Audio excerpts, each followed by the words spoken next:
like to call to order the Charter Township of Chesterfield regular Township Board meeting for Tuesday, March 25th, 2025, to order at 7 p.m. Could we all please stand, face the flag, recite the Pledge of Allegiance?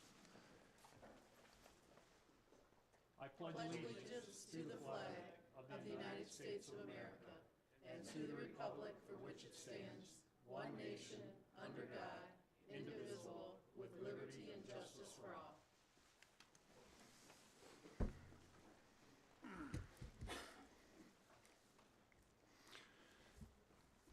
Clerk Barry, could you call the roll? And just for note, Trustee Anderson and Treasurer Elliott were prearranged vacation.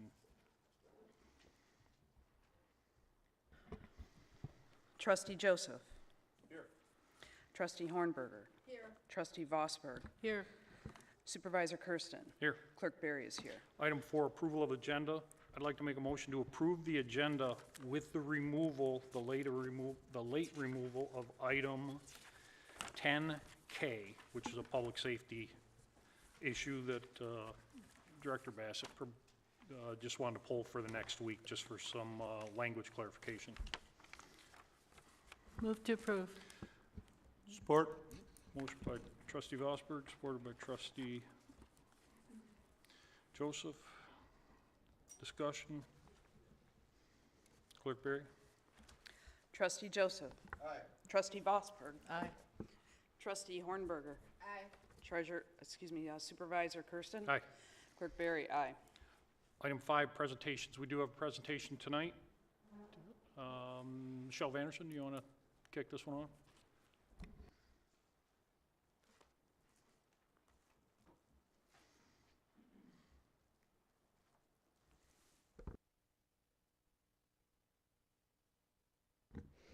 Thank you. Mr. Lawrence Law is here from Michigan DNR to talk to us about our Tree City USA application. Hi there. My name is Lawrence Law, the Michigan Department of Natural Resources Urban and Community Forestry Program. I just want to congratulate Chesterfield Township on behalf of the Arbor Day Foundation for another year of recognition in Tree City USA. In 2024, just some statistics we have here. The trees, direct benefit you've received from your trees in Chesterfield equated around $2.1 million, including $156,000 in stormwater mitigation and $585,000 in air pollution removal. I would have the award materials. I apologize, I don't have them today. Our Lansing staff got sick and was unable to mail them in time, but you will receive them next week at your office. So congratulations once again, and I'll see you next year. So.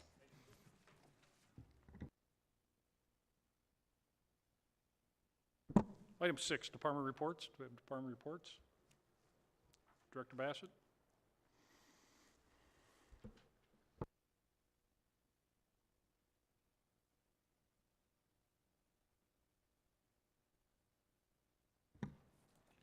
Just 2 items I wanted to update the board on.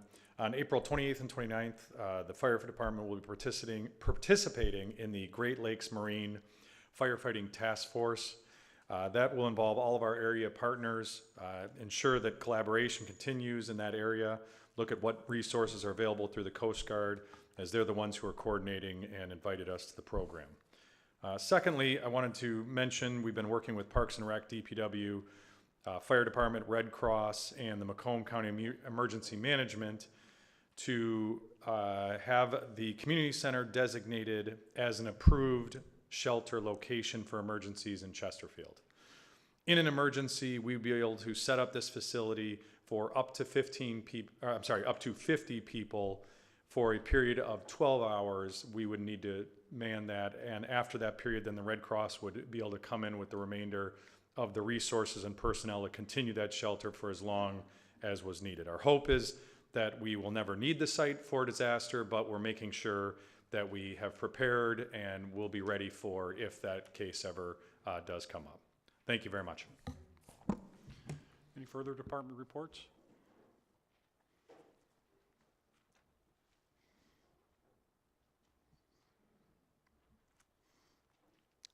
Move on to item 7. Item 7, public comments on agenda items only. There is a 3-minute time limit. If you would please state your name for the record. It is not required, just so we can keep track. This is public comment section for agenda items only. The mic is open.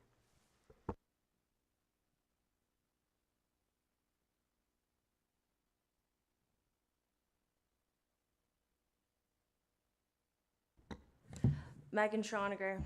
Good evening. On tonight's agenda, item H, there is an appointment of John Johnson to the Zoning Board of Appeals. We, as concerned citizens of Chesterfield Township, strongly believe this appointment presents a significant conflict of interest due to Mr. Johnson's extensive ties to multiple organizations and businesses throughout Chesterfield Township.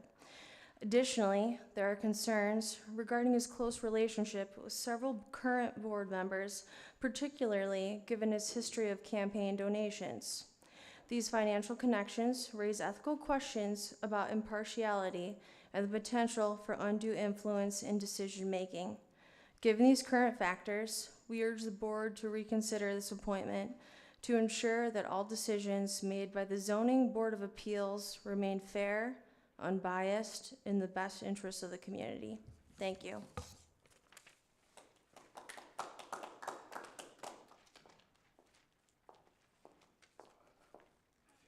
Good evening. Cindy Schoniger, Hagen Road. I'm here today as a concerned resident of Chesterfield Township to formally contest the appointment of John Johnson to the Zoning Board of Appeals. After reviewing the FOIA documents that I obtained, I discovered troubling communications between a township official and members of the Lewicki family regarding this appointment. These conversations suggest that Mr. Johnson's selection may not have been conducted in a fair, open, and unbiased manner. In addition, Mr. Johnson was recently seen meeting privately with township official at a local restaurant, raising further concern about whether this appointment was prearranged. The Zoning Board of Appeals has a responsibility to make fair, independent, and transparent decisions that impact the residents of this community. If we allow appointments to be made under questionable circumstances, we risk undermining the trust that the residents have in this board and our local government.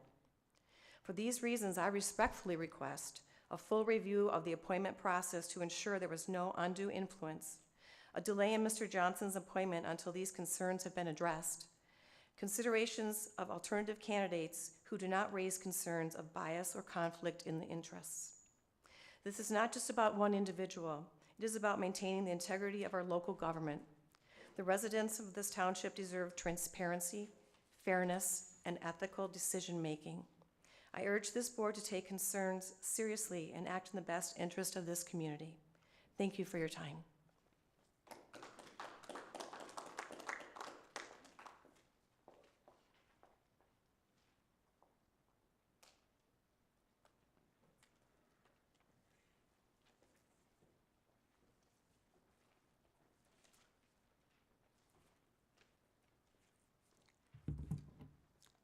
My name is Joe Kadich. I live on Sutton.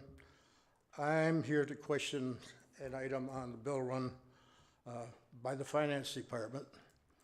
It's a request for a budget award, appreciation award, or I presume going to Supervisor Kersten, and it's $575 for the, I presume, the 24 budget or the 24 audit, which we haven't seen. My question is, over the last year, I've been asking about what's going on and what happened to approximately $3 million a year that's disappeared out of the water and sewer fund. That's collected for water and from the water and sewer customers. We've got no response from you other than the fact you're going to appoint a financial analyst to watch the water department, but he has no cause. Basically, what we need is somebody to do a audit of all the past 8 years to see where this money is. The past treasurer sent you all information about each audit, where the money ended up, showed at the end of the year that there was like close to $3 million a year, ended up looking as cash, but never ended up back in the Water Department Enterprise Fund. We're looking at easily $18 million here that's unaccounted for. And I don't see how you can give or look for an award, for a budget award or an audit award, based on the fact that you've not reported or given any answers as to where this money has gone to. And basically, I also iterated that any monies collected in the water department can only be spent by the water department. They can't be used for other funds. I think we need a little answer before, this is putting the cart before the horse, or trying to hide the horse, basically. Thank you.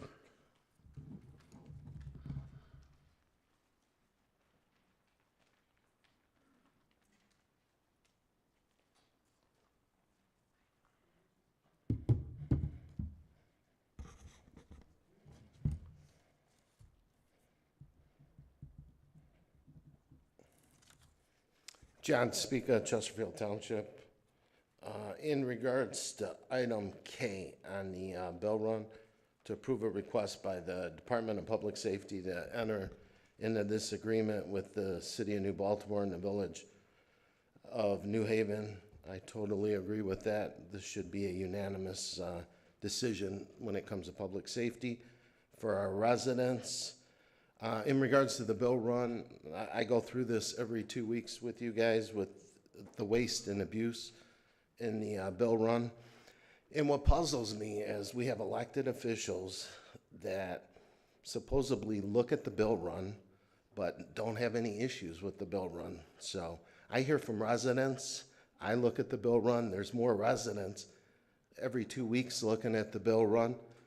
It just amazes me how you could sit there and approve the bill run when sometimes I hear from elected officials that they have a problem with the bill run. I understand that we can't tie up payment to our vendors, but if you have an issue with the bill run should be a separate agenda item. I've been saying it for 5 years. It should not be part of the consent agenda. It should be separate, because if discussion needs to be talked about, which apparently it does every 2 weeks, we need to discuss that bill run in depth. I know you guys want to bury it and just move on. I'm not going to let you do it. I'm not going to capitulate to you guys. I will never capitulate to you guys. And the other agenda item I wanted to talk about was agenda item H with the appointment of Mr. John Johnson. I believe with the ties that this gentleman has with the board, I do not believe, in my opinion, that that is a good appointment for this individual. We've had other individuals like Mr. Kadich, Linda Hartman, Mr. LaFada that have wanted to be on the board. And Mr. Supervisor, you overlook the people that you don't like, and you seem to stack the board with the people that you do like. Thank you.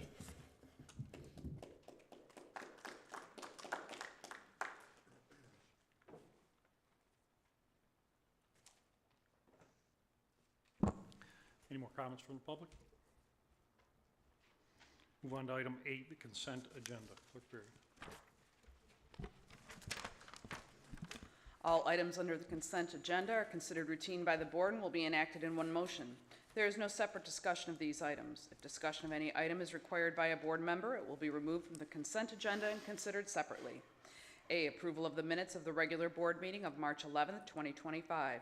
B, approve a request by the Supervisor's Office to renew the annual membership for SEMCOG at a cost of $7,293. And item C, approval of the payment of bills as submitted by the Finance Department. Is there a motion to approve? Motion to approve the consent agenda as presented. Motion to approve by Clerk Berry. Is there support? Supervisor. Trustee Vosberg. Discussion? Clerk Berry. Clerk Berry, aye. Supervisor Kersten. Aye. Trustee Anderson. Absent. Trustee Joseph. No. Trustee Hornberger. Yes. Trustee Vosberg. Yes. Item 9, public hearing. There are 3 public hearings scheduled today. Item 9A, Clerk Berry. Item 9A is to conduct a public hearing to determine the sufficiency of petitions, approve the plans and estimate of costs, the Special Assessment District, the necessity of the improvements, and the term of years of the assessment. Supervisor Kersten will make a motion to approve or make a motion to open the public hearing. Is there a second? Second? Clerk Berry, call the roll. Supervisor Kersten. Aye. Clerk Berry, aye. Trustee Joseph. Aye. Trustee Hornberger. Aye. Trustee Vosberg. Aye. At 7:16. Mr. O'Connor? Yes. The first public hearing is for Alray gravel road maintenance special assessment. On these gravel road projects, the township actually grades the road 4 times per year. And on one of the grading applications, we bring in stone and grade that in also. So if this project proceeds and moves forward, that's what'll happen this year. Thank you. Comments from the public?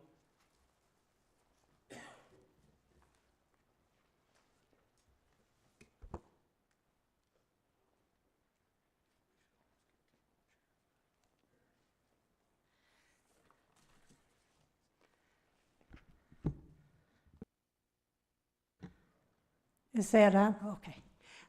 My name is Moira Hunger, and I live on Alray. And in the past, we have had gravel put on the road, not real frequently. And every year we pay about $70 to have it graded. And with this proposal of 100 tons of gravel annually put on the road, it's kind of like maybe an overkill. I was talking to neighbors, and we kind of feel like maybe every second or third year to have the gravel put on. The way it's written up here is it would cost us $40 a month to have that much gravel put on, and I don't want to pay $40 a month when I'm used to paying about $70 a year. So I don't know who came up with this figure and why we need so much gravel on the road. I'm not interested in paying that much money. And also, I would like to see some of my tax dollars.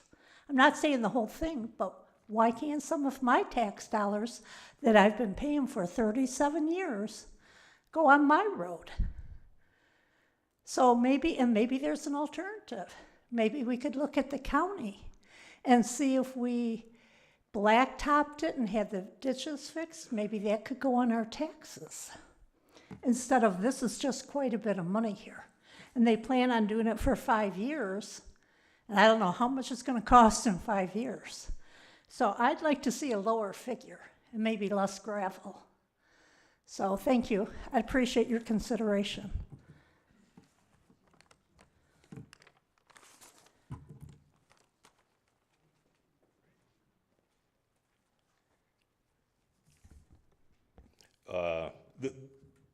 The amount that's projected on the assessment is an estimate, and we do estimate 100 tons of gravel. If we go out and use 60 tons of gravel, that's what the district would be assessed for. The assessment will actually be the amount of stone and the time and effort it took to do the road. So this is an estimate. If it's only 60 tons of gravel, that's what the district would pay for.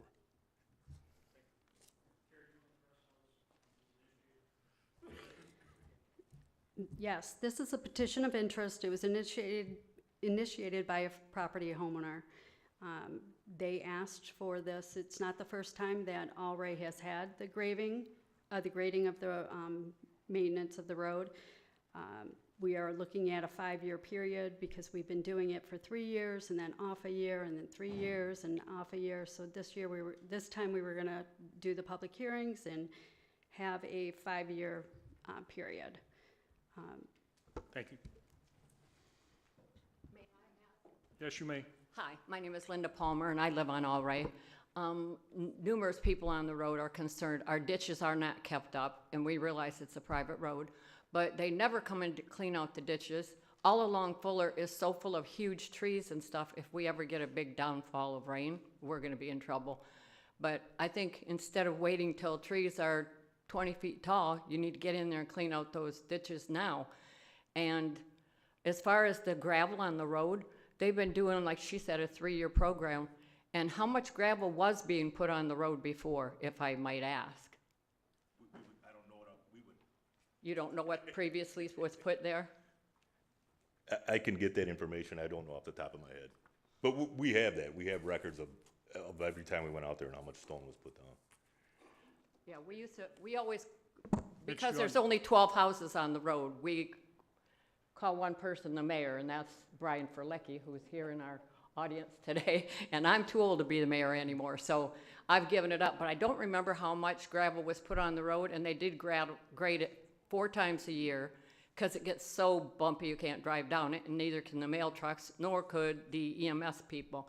So that's kind of our concern, but we don't want to have to pay that much money when nobody does anything for us down that road. It's a dead end. Thank you. Here's the mayor. Hi, I'm Brian Filecki. The cost has gone up double from what we paid before, according to the paperwork that was submitted. When they do put the gravel on the road, they don't do a very good job.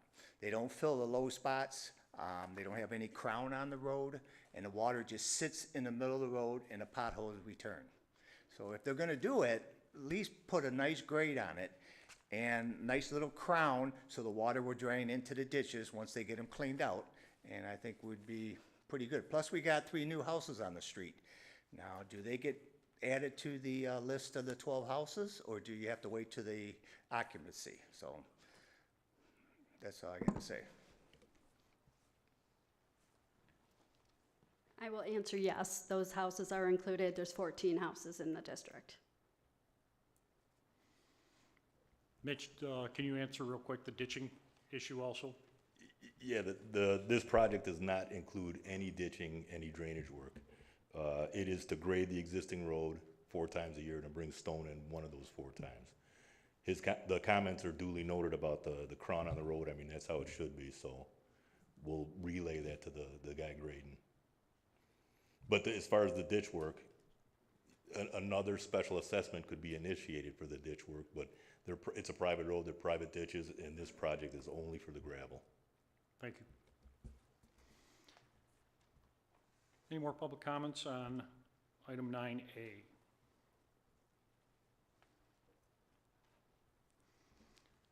Supervisor Kersten will make a motion to close the public hearing. Second. 7:24, Clerk Berry.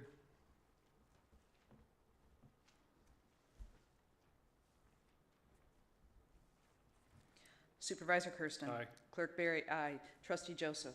Aye. Trustee Hornberger. Aye. Trustee Vosberg. Aye. Another public hearing, item 9B. 9B is to conduct a public hearing to determine the sufficiency of petitions, approve the plans and estimate of costs, the special assessment district, the necessity of the improvements, and the term of years of the assessment. Supervisor Kersten will make a motion to open the public hearing. Is there any support? Support. Trustee Joseph.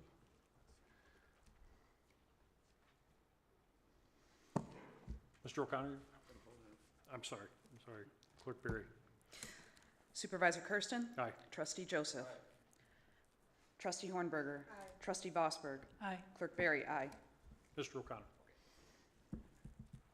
This public hearing is for a paving special assessment. Similar to what we've done on Salt River Drive and Edgewater, it's a private road, limited right-of-way. It is to crush and shape or mill the existing road, turn it into base, and then put a 4-inch HMA cap on top of it. Thank you. Public hearing is open. Any comments from the public?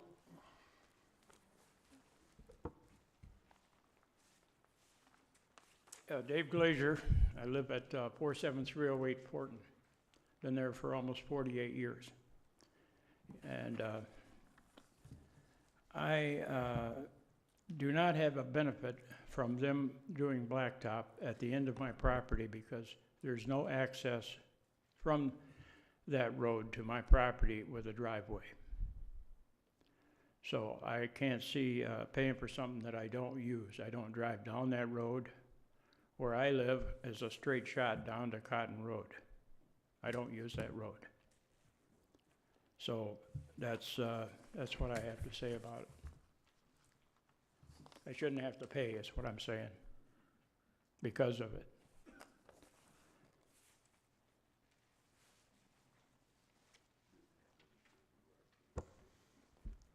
Any further comments from the public?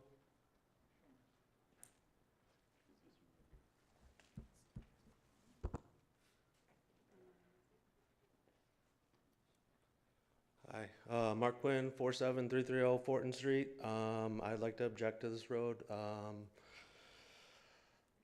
My water bill comes to Fortin Drive. My mortgage went through Fortin Street. The letter you sent me for this went to Fortin Road. You guys can't even tell me my address. Why should we be able to trust you to build a road? Thank you.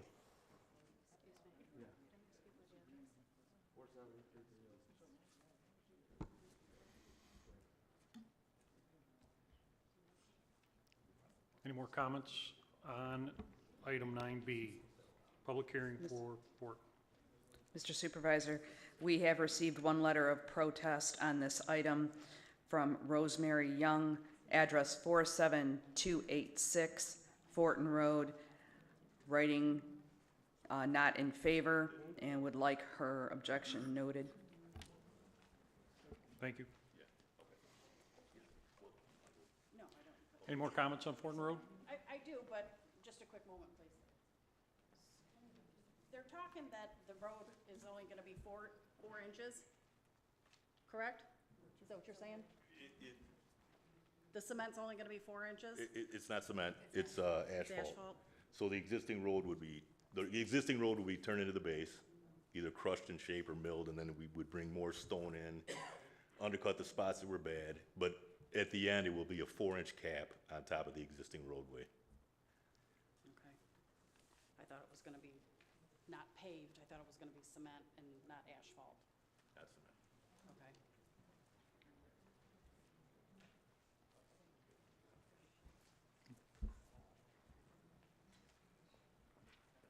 Good evening. Name's Elias Azar, live on Fortin, 47354.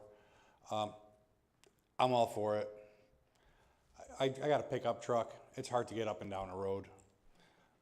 People have been, I see trucks every once in a while scraping it, dumping a little gravel. Like the other guy mentioned, it's not crowned, potholes left and right. I got to fix my kids' cars, got to work on my truck sooner or later. I got all new cars right now. They won't stay new for too long. It's cheaper to pay for the road, get it done, get it fixed, and move on. I get it. There's a lot of people in the neighborhood that are a little bit older than me. I probably got a good 30 years left there. I get it. It's the way progress operates. Things need to be paid for. People need to pay for them. All I want to know is, when do we start? And how long is it going to take? That's it. Thank you. Any more comments from the public? Any more comments?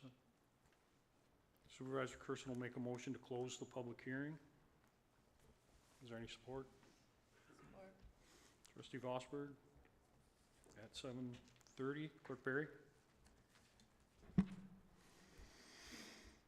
Supervisor Kersten. Aye. Trustee Vosberg. Aye. Trustee Joseph. Aye. Trustee Hornberger. Aye. Clerk Barry, aye. Public hearing is closed. Next one is item 9C. Item 9C is to conduct a public hearing of necessity for the 2025 sidewalk replacement program, zones 5 and 6. Supervisor Kersten will make a motion to open the public hearing. Is there any support? Support. Trustee Hornberger. Public hearing's open at 7:30. Mr. O'Connor? Good evening. Oh, I'm sorry. I'm jumping the horse again. Clerk Barry. Supervisor Kersten. Aye. Trustee Hornberger. Aye. Trustee Joseph. Aye. Trustee Vosberg. Aye. Clerk Barry, aye. Mr. O'Connor now. This is the public hearing for, we've actually combined zones 5 and 6 this year because the quantity of sidewalk just wasn't as much as in the other zones. So this is our 5th year of sidewalk removal and replacement program. And this is the public hearing. We did have one gentleman, he came and left that plans on doing his own. If you want to mud jack your sidewalk, that is an acceptable method of repairing. And we ask that you notify us so we don't have the township contractor come back later and remove and replace it. Thank you. Comments from the public? Comments from the public on the sidewalk replacement program?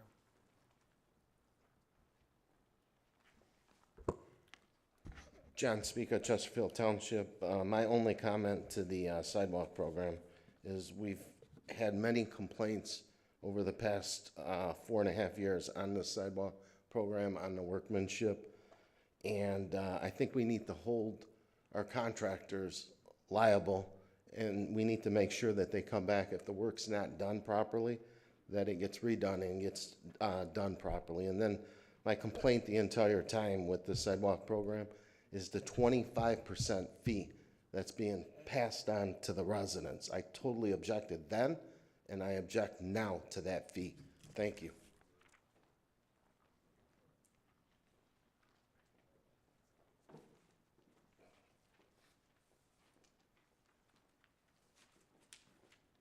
My name is James Darmus, 52849 Turnberry Drive. I don't see anything wrong with my sidewalks except that frost lifted it up just a little bit, just a little bit, where it's not hindering anybody for tripping. So if somebody wants to come and look at it, they're more than welcome. Thank you.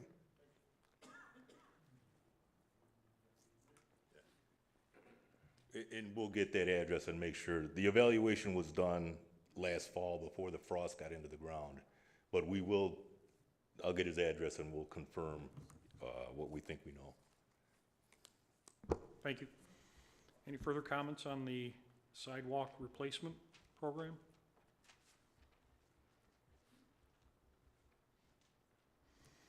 None being seen, Supervisor Kersten will make a motion to close this public hearing. Is there any support? Support.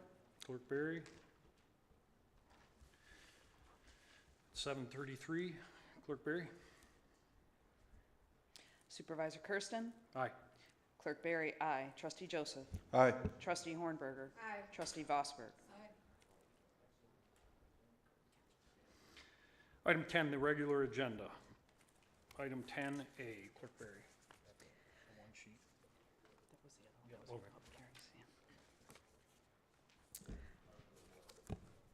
Item 10A is to adopt resolution number 2025-08, number 3, for the Alray Road Maintenance Special Assessment District, which confirms the sufficiency of the petitions, approves the estimate of costs, and is a final determination to proceed with the Special Assessment District, proposing annual installments for a period of 5 years against the Special Assessment District for benefits received from said improvements. Supervisor Kersten will make a motion to approve. Is there any support? Support. Trustee Vosberg. Discussion? Trustee Joseph?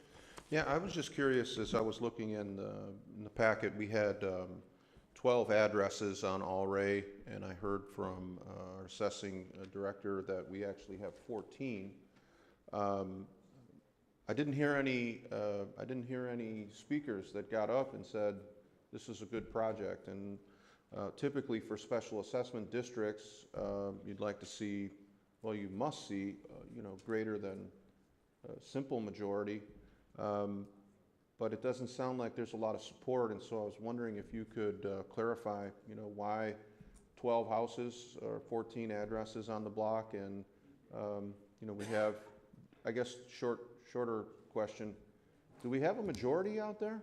Because it doesn't sound like from what presented tonight that we have a majority interest. Yes, I can answer that. 2 of the properties were split, so there is now 14 parcels because the new houses that were being built, okay, those properties have been split. So we went from 12 to 14. And the majority that we have in favor that have already approved and signed the petition is 56%. which is over 51% that's required. Thank you. You're welcome. Any further discussion? Trustee Vosberg. Thank you, Mr. Supervisor. And I just wanted to clarify for this and the Fortin. It's my understanding these are private roads, so they are totally the responsibility of the property owners on those roads to maintain the roads and the ditches? Our assessor, is that accurate? That is correct. Right.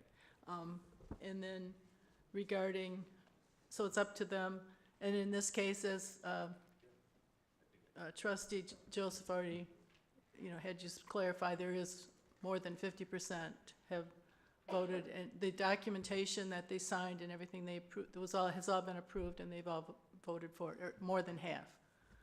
56.27%, yes. Yep, thank you very much. And again, just to follow up on this, this is initiated by the residents. This is private subdivision. There is no homeowners association, and they look to the township as a resource to maintain their road. I personally, in my time here, I'd like to get out of this business of maintaining private subdivisions. It does present a problem, but historically, the township has taken this on. So to the residents that oppose this, what I would strongly recommend is create a homeowners association, go through that process, and do this with your homeowners association and get us out of this business, because it doesn't suit us, and it becomes problematic for us to manage. As we said, we're just graveling the road. The request is just graveling the road. It's not a ditching program. And as the resident said, ditching is a problem. If my recommendation to this subdivision, this street, is to get a homeowners association and take this over on your own and get the political side out of it. Did I miss anything, Mitch? No, you're absolutely right. We're not road graders. I mean, we grade roads when it's requested, but we're water and sewer utility guys. We can run the grader, and we do. But yeah, ideally, like you said, it's a private subdivision. They can get their homeowners association, hire their own contractors, re-ditch, and keep the township completely out of it. Thank you. Any further discussion? Did I miss anything? Trustee Joseph? No, I don't think you missed anything. I just had a quick question for Ms. Bube. The 56%, so how many of the votes were returned? Did all of the residences participate?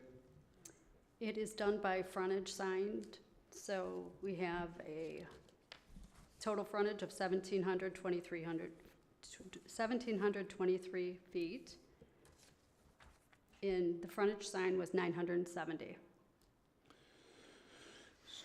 The margin of, approval is kind of slim. I'm typically not in favor of imposing, but the trouble with this particular stretch is minus the gravel, we're going to run into problems with just police and fire and, trying to get down that road safely. And there becomes a public safety sort of element to it too. So I guess if you do have a majority, as Mitch said, we're really not in this business, but I really don't know how else to vote. But yes, given the special assessment district kind of rules, and it is a difficult problem. I guess I'm just grateful that we don't have as many of these because they're very, very tricky. But the residents who got up and talk about, the culverts, and it just is really problematic, but thank you. I agree wholeheartedly with you. Culverts are a problem, again, private property, so. With that being said, Supervisor Kersten will make a motion to approve. Trustee Vosberg supported it. Clerk Berry. Supervisor Kersten. Aye. Trustee Vosberg. Aye. Trustee Joseph. Aye. Trustee Hornberger. Aye. Clerk Berry, aye. Item 10B.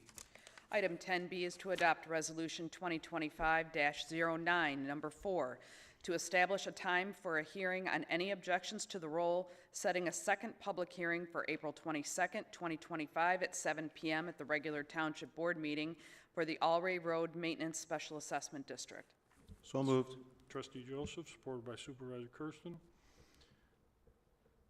Discussion? Seeing none, Clerk Berry? Trustee Joseph. Supervisor Kersten. Aye.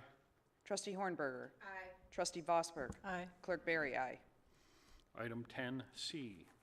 Item 10C is to adopt resolution number 2025-10, number 3, for the Fortin Road Paving Special Assessment District, which confirms the sufficiency of the petitions, approves the estimate of costs, and is a final determination to proceed with the Special Assessment District, and the term of the Special Assessment District shall be 10 years if approved by the board. Again, Supervisor Kersten will make a motion to approve. Is there support? Support. Trustee Vosberg? Discussion?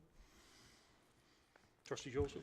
Yeah, we had two residents that got up and spoke. One indicated that, in essence, he doesn't benefit from being in the district, given the proximity of his house to the proposed improvement. And I couldn't quite understand the point of the other speaker who spoke in opposition, but he alluded to some confusion about whether or not he was even in the district. So could you just clarify how it's determined that a residence is captured in the special assessment district? Yes, so we look at the abutting frontage for the special assessment. If their property abuts the road, then that is how they're determined to be in that district. As for, we had an informational meeting, and we had our, December 4th, we invited everyone to that informational meeting. We had the maps there, we showed everybody, and if they were in that district at that time, there was a couple that were questionable, that wanted to combine their properties at that time. So we looked into, doing that at that time, but nobody approached us on that particular one. So just to clarify, if your property frontage, independent of where maybe your garage or your driveway might be, if it's a corner lot and it's on the intersecting street, the rules of the special assessment district are tabulated by frontage, correct? That is correct. If it's a corner lot, you get, but we value it on a declining benefit method. So we have the average lot is 72 feet, so everyone who has 72 feet gets one benefit. It would be a higher benefit if they had 200 feet of frontage. Got it. Because some lots are very small. We have some that are 35 feet, some are 200 feet. So to be fair, that's how we assess that. I do want to address that, because you're right, if the pavement doesn't go to your driveway, you really have a strong argument, you're not receiving benefit. So I got that gent's name, Dave Glazier, and the project has been revised to extend the roadway, the paving, to his driveway. Yeah, thanks for picking that up, Mitch. Thank you. Any further discussion? I have a motion by Supervisor Kersten, supported by Trustee Vosberg, to approve item 10C. Clerk Berry? Supervisor Kersten. Aye. Trustee Vosberg. Aye. Trustee Joseph. Aye. Trustee Hornberger. Aye. Clerk Berry, aye. Item 10D. Item 10D is to approve a request by the Engineering Department to adopt resolution number 2025-11, confirming the necessity for the 2025 sidewalk replacement program zones 5 and 6. Supervisor Kersten will make a motion to approve. Is there any support? Support. Trustee Vosberg? Discussion? Real quick from my perspective, that we've combined these just because of the size, as Mitch had indicated, and this will end the first series of all the zones, and we'll evaluate this in 2025 when we, before we bring it back. So with that being said, any further discussion? I have a motion by Supervisor Kersten, supported by Trustee Vosberg, to approve item 10D. Clerk Berry? Supervisor Kersten. Aye. Trustee Vosberg. Aye. Trustee Joseph. No. Trustee Hornberger. Aye. Clerk Berry, aye. Item 10E. Item 10E is to approve a recommendation by the Engineering Department to award the contract to Stafford Landscaping, the lowest responsible bidder, in the amount of $157,382.50 for the number 5 rated sidewalks in Zone 5 and 6 of the sidewalk program, with an additional 25% engineering fee to Spalding de Decker for a total project cost of $196,728.13. Is there a motion to approve? So Supervisor moved. Kersten will make a motion to approve. Trustee Vosper, will you support? Discussion? Clerk Berry. Supervisor Kersten. Aye. Trustee Vosberg. Aye. Trustee Hornberger. Aye. Trustee Joseph. No. Clerk Berry, aye. Item 10F. Item 10F is a recommendation by the Parks and Recreation and Senior Services Department to adopt proclamation number 2025-02 to recognize April 25th, 2025 as Arbor Day in Chesterfield Township. Again, Supervisor Kersten will make a motion to approve. Is there any support? Support. Trustee Joseph? Ms. Vanderson? As you heard earlier, our work in 2024 did give us that certification of Tree City USA.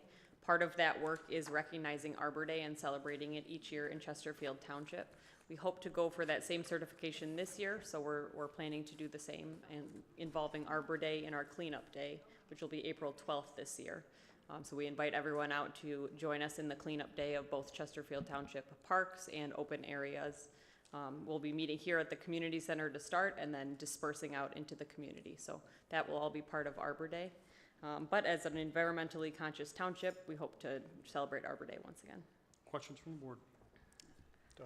Trustee. Clerk Berry, I'm sorry. Mr. Supervisor, I have the proclamation to read to the board.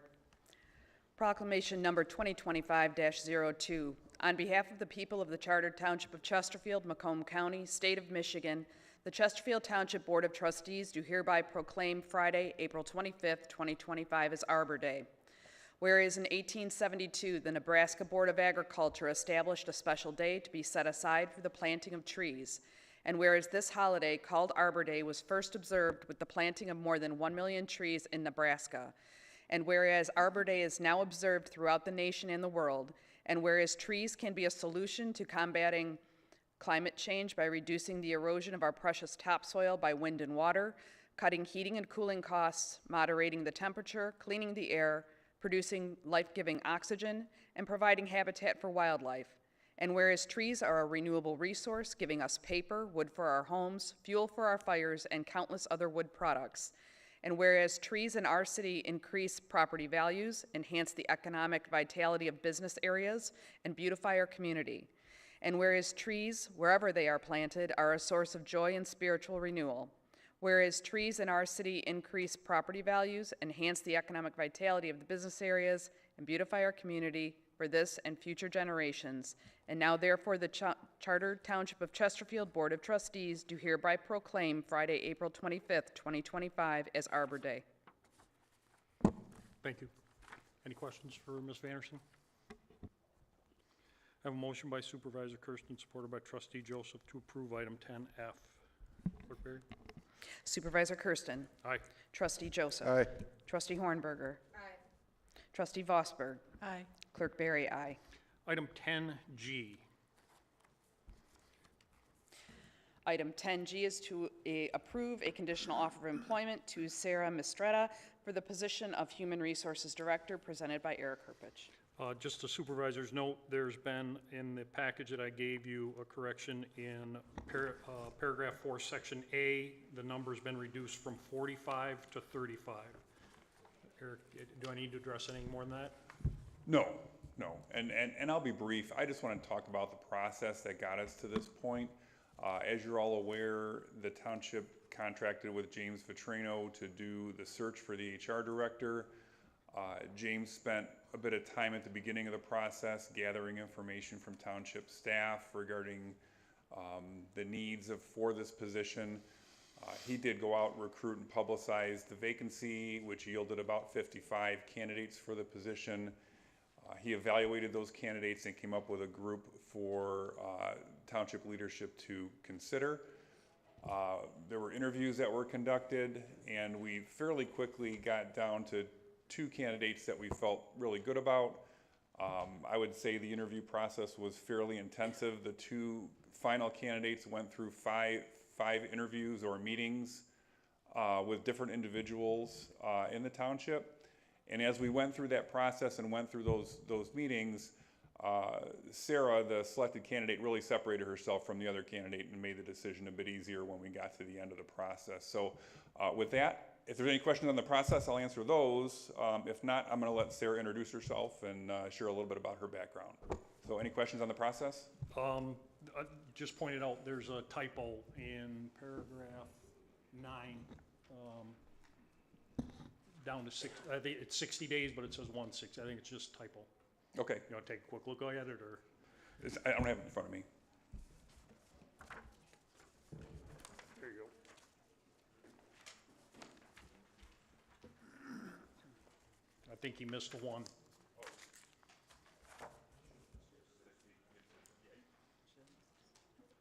Add a 1. It should say 60. Okay. Yeah, yeah. With that correction. Yeah. Okay. Supervisor Kersten will make a motion to approve the agreement. Is there any support? Support. Trustee Joseph? Clerk Berry? Discussion, I'm sorry. Any discussion? Any discussion? Clerk Berry? Ready? Yep. Supervisor Kersten. Aye. Trustee Joseph. Aye. Trustee Hornberger. Aye.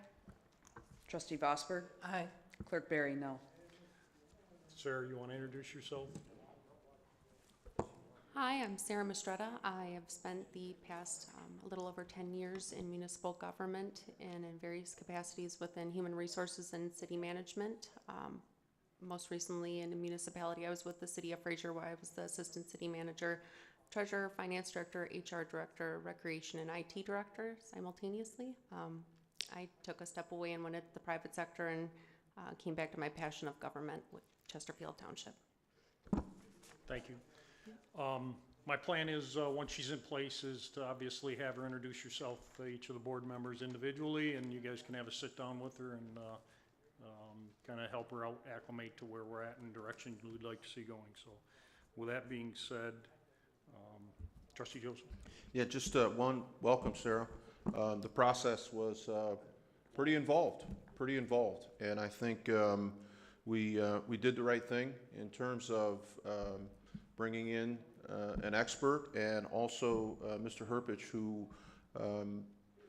has tremendous experience not only with this township, but was instrumental in a lot of the HR policies and decisions at the county for really decades. So I'm really grateful for their work as it kind of unfolded over the past several months.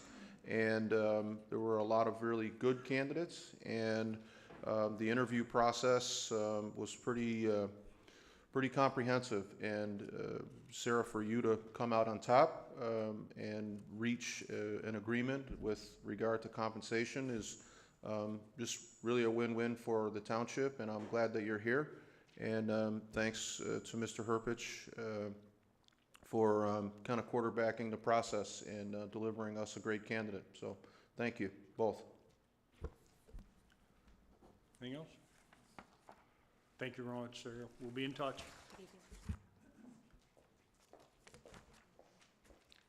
Item 10H. Item 10H is a recommendation by Supervisor Kersten to appoint John Johnson to the Zoning Board of Appeals with a term ending September 1, 2028. Supervisor Kersten will make a motion to approve. Is there any support? Support. Clerk Berry? Sure. Doesn't matter. Clerk Berry. Discussion. I'll lead it off. Mr. Johnson is a resident. He applied. He is capable and qualified, and my conversations with him, he would have been here tonight, but he had a prior commitment. He has been supportive of the township ever since I became supervisor, and I think he's going to be a good addition to the board.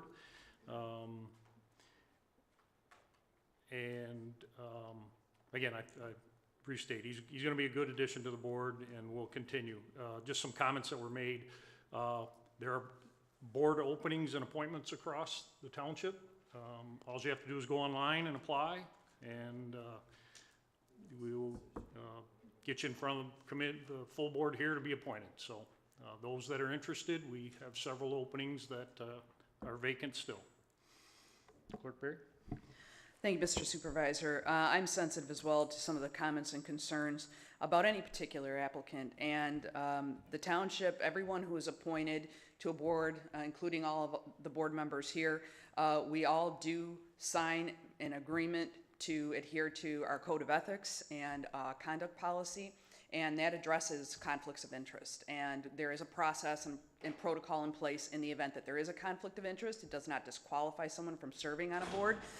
It does allow for them to ask to be recused from certain votes if they do believe there's a conflict of interest, and sometimes it just requires them to disclose it. So we do have a process for that. And for most of our residents who are very involved in the community, a lot of us know each other. We've known each other for a long time.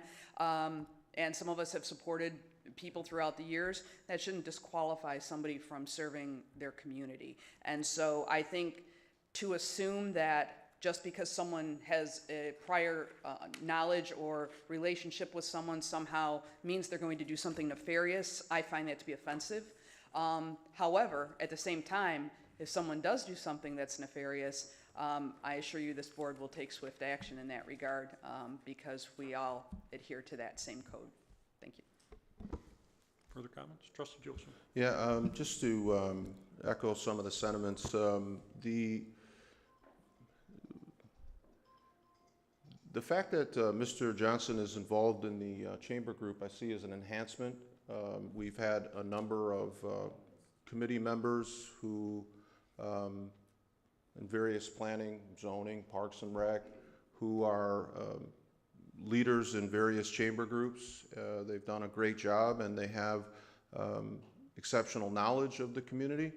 Mr. Johnson, the comments that were thrown his way because of his relationship with several board members, including myself, I consider John Johnson a great friend.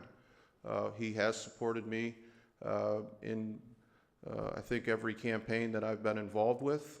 I don't understand the implication that somehow that makes him unable to serve his community.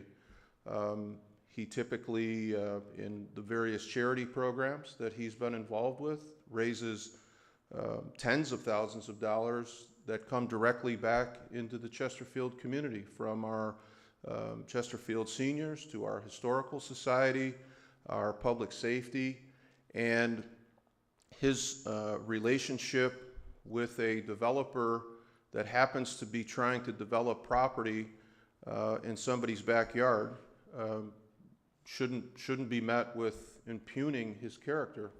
And it's very, very offensive. I've been on this board, this is my 4th term, and when I first started, there was a property development out there. The residents in that neighborhood came out and impugned the developer then.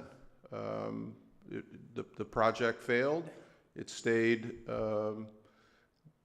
basically green, and there's nothing being developed there. And now there's a new project. You mentioned the individual's names and then impugned Mr. Johnson. It's beyond offensive. And I'm talking to the first few members that got up that live in close proximity to Mr. Lewicki's property. Since his name was brought up, at one of Mr. Johnson's chamber events, I was talking to some of the members in the chamber about a problem that we had with a particular law enforcement officer who contracted COVID. He was on a ventilator and he was going through recovery, and there was an effort to try to figure out how to help that individual. And Mr. Lewicki wrote a check for $5,000 to the Friends of Chesterfield Police as a result of Mr. Johnson's request. So to come forward and impugn the guy who's, I think, done more work, benevolent work, literally, started our benevolent fund within the Friends of Chesterfield Police Group, to get up and impugn him because you happen to be on the opposition side of a development project seems a little rough to me. Again, there was another comment regarding Mr. Johnson's character. The character that made that comment sits in the front row and heckles at every board meeting. Mr. Johnson could be photographed walking on water, and that individual would come forward to the podium and talk about how Mr. Johnson can't swim. So he's not really a serious complaint. But the first two that spoke, I'm disappointed to hear that. I understand the motivation, which is personal, and it has to do with their property and their development, but there's nothing that precludes Mr. Johnson from being the things that he's been in this community for as long as I've known him, and that is upstanding and committed to Chesterfield. He deserves to be on the board, and I didn't see a long line of candidates. That vacancy persists, and we run into problems on occasion with even quorums. The ability to form a quorum becomes kind of difficult. So it's definitely needed, and I'm in full support of Mr. Johnson's appointment to this committee. Thank you. Thank you. Further comments? Comments from the board? Trustee Bossberg. Thank you, Mr. Chair.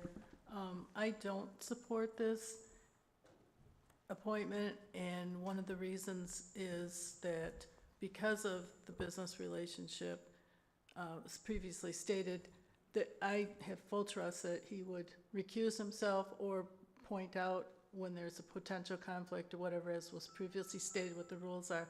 However, I think that because the number of occasions where that could happen are higher than with other candidates, I would prefer selecting a candidate that would not have as many potential conflicts. Thank you. Understood. Any more comments from the board? Just one additional, Mr. Supervisor. Just a question to Trustee Vosberg. She served on a number of boards and is involved with a number of chamber groups. In your experience, thinking of one particular board member, commission member, who's a real estate agent and very, very involved in the local chamber group, how many times have you found yourself aware of a conflict that precluded that member from voting? I don't know. I don't sit on any chamber boards to know what things would come No, I'm in talking front of me. about the township boards that you sit on. You currently sit on planning. You previously sat on zoning. I know that you were on zoning with a member of a local chamber group who's very involved in the chamber and also a real estate agent. How many times do you recall her needing to recuse herself from a vote because of her chamber affiliation? I'm not aware of what type on the zoning board. Zoning Board of Appeals you're talking about? Yes? Well, I'd rather not say the person's name, but if you're unfamiliar with any board member recusing, that kind of answers my questions. I don't think that it's a real concern, Stop. is my Please, point. let me address that. Let's narrow it. Sure. Yeah. Okay. I'm not aware of a realtor who is also on chamber who is on the Zoning Board of Appeals. I'm not aware. Okay. Okay, that's Thank you. fine. How many board members do you recall recusing themselves because of a conflict of interest in general during your time on the township boards?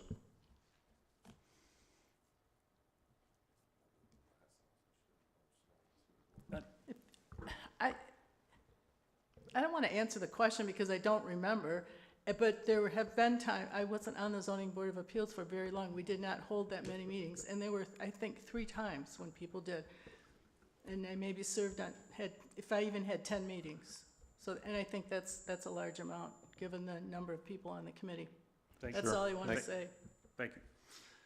I have a motion by Supervisor Kersten, supported by Clerk Berry, to approve item 10H. Clerk Berry. Supervisor Kersten. Aye. Clerk Berry, aye. Trustee Joseph. Aye. Trustee Hornberger. No. Trustee Vosberg. No. Item 10I. Item 10I is to approve the introduction and first publication of ordinance number 202 to amend the Chesterfield Township Code of Ordinances, Chapter 10, Animals, repealing its provisions in their entirety and adopting a new animal control ordinance to be codified in Chapter 10 of the Code of Ordinances. Supervisor Kersten will make a motion to approve. Is there any support? So moved. I'm sorry, support. Trustee Joseph. This has been long coming, this ordinance. Where we're at now is with this draft ordinance, we've engaged, because we use the county's animal control department to help us enforce our animal ordinance. We partnered with Macomb, Clinton, Shelby, Harrison, all to clarify what this ordinance should look like across the county. Christine Anderson has taken the lead on that. She made the amendments. I know that there's been individual discussions that have been going on, but the core of this is to get an enforcement and an ability that falls completely into the county's lap when certain situations happen with our animal ordinance. So, with that being said, is there any discussion? Clerk Berry. Mr. Supervisor, I can't support this ordinance. Not that I don't support the concept, but the devil is really in the details in here, and quite frankly, I don't know how any principled Republican can possibly support this overreach of government power. This is the government reaching into your home, telling you how many animals you can have, regardless of whether or not they're a problem. It says if your son has a turtle, turtles are exotic, or a snake, that's criminal now, if we pass this. I'm someone who lives in a house with 3 kids and a husband who loves animals, and when we, thank God, we've downsized now. A lot of us know what that's like, right? Wonderful. But when they're all at home, I can't tell you how many animals we had at any given time. But I can see where if we were taking steps to protect the health and safety of the public, or a situation where this particular nuisance interfered with an individual's personal liberties or property rights, that's when government gets involved. This, for me, is a very principled issue. Now, can we achieve similar things practically without violating some principles I deeply believe in? I don't know, but this particular presentation to us, I think, is far too far-reaching. I think it only allows for 4 animals total, the combination of dogs and cats. So if your dog has puppies, you're now a criminal. I'm not sure. Are we going to go take action against those people? The thing is, a lot of those questions aren't answered in here, or they are answered, but to a point that I just can't support that. Maybe in a scaled-down version or something that isn't so interfering into someone's private home, because the question for me is, how far are we going to take that line? Right now we're talking about animals. How far does it go before we really start telling people what they can do in the confines of their personal home? And so long as it is, and I think we already have, and our ordinance already addresses issues when animals are vicious, when animals cause a public safety threat, or some sort of hygiene or some other health threat, hoarders, things of that nature. But I think this is far too restrictive, and quite frankly, I can't support this on a principled basis just for the idea that I think it goes too far, and quite frankly is an area that I don't think local government or any government should be getting involved with. We're talking about the yards, the public spaces, something where it would interfere with someone's quiet enjoyment of their property. I can understand that, but that's not what this does. This goes into people's private homes. So I won't be supporting this item. From my perspective, it's quite the contrary from your view. This does not go into people's houses, and what this does is when people call from out county or out of state, other health departments calling our police department and indicating that we have a breeder of a exotic pet that is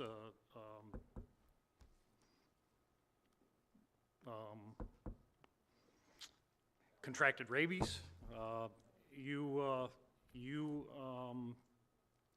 have to manage that element to some degree, and that's where this ordinance, which on the law enforcement side does present problems. We are not going into people's houses. You want to have a discussion about the number of pets and dogs.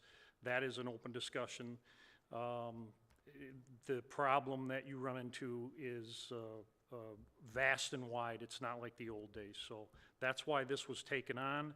That's why we partnered with other surrounding communities. That's why we brought in Macomb Animal Control to help us draft this, and it's the best practices policy. So again, the intent is not to be restrictive, it's to be more clear and more defined. I just have a follow-up question to that. So, Can we go through round one first? I'm sorry. Trustee Joseph. Yeah, in terms of the opposition, you know, the inclusion of partisan is nonsensical. It does not reach into anybody's home. What if you have a turtle? Well, then you still have a turtle, because if you had read the ordinance, you'd know that the exotic animal shall be any mammal, reptile, or fowl which is not naturally tame or gentle. It goes on to describe how perfectly appropriate it would be for a turtle, reptiles or arachnids which are venomous and not indigenous to Macomb County or weigh above 40 pounds. So the opposition continues on and on and on about the government overreach. It's not true. In terms of, you know, going inside of your home, Section 1016 is a perfect example. The allowance of you just letting an animal run wild in the public and defecate on public or private property without immediately removal of the waste by the owner is a violation. I don't think too many people are going to be upset about that unless you're advocating for, you know, just dogs running wild. And there's an entire section about the dog tethering and how a dog should be treated. It has to do with cruelty and humane treatment of animals, incompatible animals. Housing them together is a problem. Sick animals, harboring dangerous animals. These are all public safety issues and basically common sense. So to try to extrapolate some, you know, interference of government and what people do in the privacy of their home is really a straw man here. This is a solid ordinance, and I appreciate the work that was done by our township attorney, and I appreciate the follow-up. I'm assuming either Ms. Anderson or Mr. Siebert would have called every board member, as Ms. Anderson called me today and said that she was reaching out to clear up any questions. So Clerk Berry, it's clear that you didn't read it, and it's clear that you didn't take your questions to the attorney that prepared it before you gave your speech. And Mr. Supervisor, on a side note, this guy talks the entire meeting. He typically he complains about Trustee Hornberger not turning her microphone on. If he'd shut up, he might be able to hear because he does not stop. And I think there should be some censure or removal for disrupting the public hearing because it's nonstop. But at any rate, on this particular issue, I think a solid job was done by our legal team and the work that was done with the county. And I think we have a pretty solid ordinance that balances public safety and humane treatment of animals with people's libertarian issues. So I think it's a good balance. Thank you. Thank you. Clerk Berry. So my follow-up question, and I don't have a problem with any of the issues, as I said, related to public safety and outside, and I said all of that. By the way, you don't have to impugn someone else's argument just because you disagree with them. Just say I disagree with you, and that's fine. But the particular section that I'm referring to, and I did read it. In fact, I read it, I think it was almost 3 years ago when we first had this brought to us. I read it then, sat down with the attorneys, went through the same objections I have now. So I went through all the provisions, and it hasn't changed much. The one section that I'm referring to when we say we're not reaching into people's homes, so my question, Mr. Supervisor, and this is not to be adversarial at all, this is just to ask a practical question. Under section 10-26, maximum number of dogs and cats, it says, it shall be unlawful for any person or persons to keep more than 3 dogs or 3 cats total at any one time on a lot or parcel of property within the township. It does say with the exception, they did put that in with the exception of a litter, but only up to 5 months. Then after that, if you keep them longer than that, it takes you longer to sell them or whatever, now you're in violation.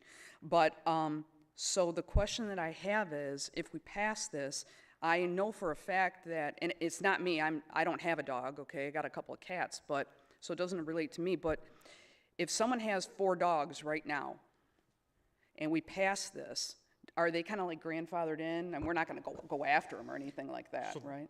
Yeah, so I'll try and clear that. This is just the first publication of it. There's been discussions with other elected that had the same concern, and in that area, we're flexible. And I think, Chris, if I can, my last phone conversation with her, Attorney Anderson, was that she was going to reach out and see if the other communities would adopt something similar, and she said it didn't seem to be a big hurdle to get over. That language of 3 came from the existing ordinance. Yeah. And so that's where it came from. We're not trying to be restrictive in certain areas, but it is problematic. And we've had these situations. Public safety has dealt with them in the last couple of years where we've got different types of exotic animals, as has been stated. So that's really where we're at. This, again, a work in progress. Chris is reaching out. I know trustee or treasurer Elliott had a similar concern, and we're more than willing to address that number. And Chris, again, has said that she's willing to do it. That's great, thank you. Thank you for answering the question. Nicely, thank you. Thank you. Any further discussion? Trustee Vosberg? No, I just wanted the clarification that it is currently 3. Yes.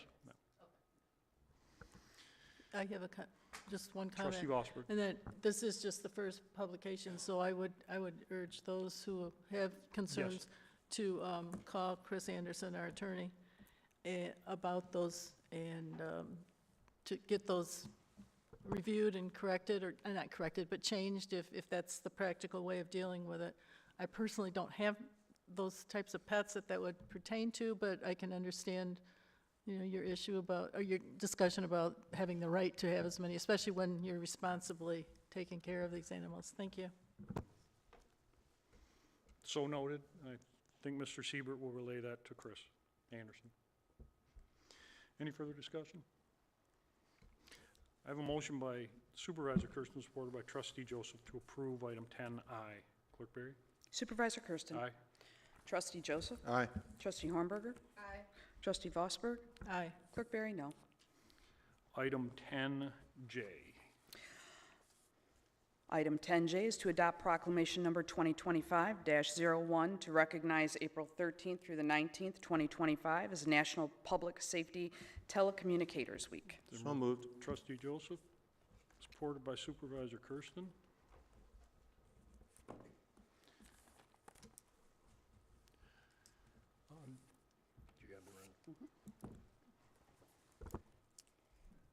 On behalf of the people of the Charter Township of Chesterfield, Macomb County, State of Michigan, the Chesterfield Township Board of Trustees do hereby proclaim April 13th through 19th, 2025 as National Public Safety Telecommunicators Week.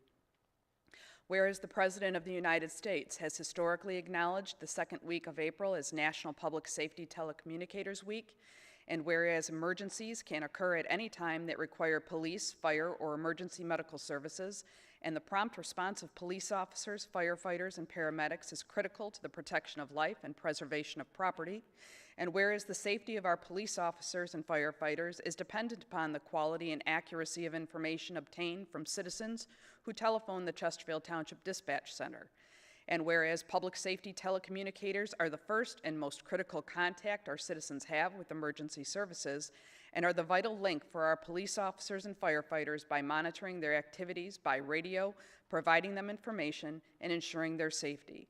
And whereas the Chesterfield Township Department of Public Safety has recognized that their public safety telecommunicators have contributed substantially to the apprehension of criminals, suppression of fires, and treatment of patients, and they are the backbone of the 911 system. And whereas the Chesterfield Township Department of Public Safety is committed to providing a high-quality emergency communications system to the residents of Chesterfield Township. Now therefore, the Chesterfield Township Board of Trustees do hereby proclaim April 13th through 19th, 2025 as National Public Safety Telecommunicators Week. Thank you. I have a motion by trustee Joseph, supported by Supervisor Kersten, to approve the proclamation. Mr. Supervisor? Go ahead. We cover a lot of things in the proclamation, but one of the areas that I would just like to say thank you to our dispatchers for is, well, our public safety telecommunicators, is the constant torment that they're under in terms of they take calls throughout their entire shift. Some of them, thankfully not, hopefully the majority, but many of them are life and death. They don't know necessarily the outcome. They receive a call and somebody's life is on the line, and they dispatch the proper public safety, members, whether it's fire, whether it's criminal, whatever is going on, and then they just go to the next call, and they go to the next call, and they go to the next call. And in talking with our firefighters and our police officers, I know that they oftentimes communicate with the dispatchers to let them know the outcome of a particular run, but sometimes the outcome isn't known. And for the trauma that just builds up, with these individuals, it's a very, very difficult job to stay calm, make sure that you're hearing addresses and times and critical information that needs to be relayed to the public safety personnel, and not let your emotions overtake you. These are very skilled people and a very commendable job, and we have some of the best. We also, for residents that don't know, we dispatch for New Baltimore as well, and the dispatchers here in Chesterfield are just top-notch people, and I'm really in awe of the work that they do and very appreciative. So I'm grateful for this proclamation, and just wanted to say thank you to them. They do great work. Any further? Trustee Vosberg? Thank you, Mr. Supervisor. One of the things I find interesting, the paragraph that says they are the first and most critical contact our citizens have, which they are, and sometimes, but they're not always included in first responders when people refer to first responders. So I just want to again thank our dispatchers for all the work that they do, and all of the telecommunicators across our entire community. Thank you. Just from my experience, this job, the dispatcher's job, the telecommunicator's job, is the toughest job in public safety. It is, as said, the first call, and can you imagine sitting at a radio without being able to visualize what's going on and hearing nothing but yelling and screaming, and trying to sort out, and then have the concern of, as was stated, hearing the right address, dispatching the right unit, making the proper call, describing the situation over a radio to a responding policeman, firefighter, trying to get updated information. And in all of that, the caller tells you he's going to commit suicide, and you hear a gunshot. That's what the dispatchers live with. It is a tough job. As was stated, we have the best here. We have the best trained. We have the best capable.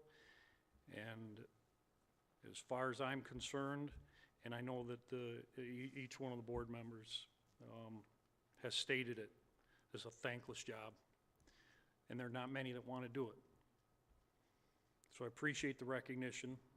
I know the dispatchers will, the telecommunicators will, and they receive nothing but praise while I sit here. So I have a motion, did I already take the motion? Yes, you did. By trustee Joseph, supported by Supervisor Kersten to approve the proclamation. Did we already call roll? Not yet. Clerk Berry. Trustee Joseph. Supervisor Kersten. Aye. Trustee Hornberger. Aye. Trustee Vosberg. Aye. Clerk Berry, aye. Item 10K has been removed. Item 11, addendums. There are no addendums. Item 12, public comments. Again, there is a 3-minute time limit. If you would, please state your name for the record. Not required, just to help us keep track.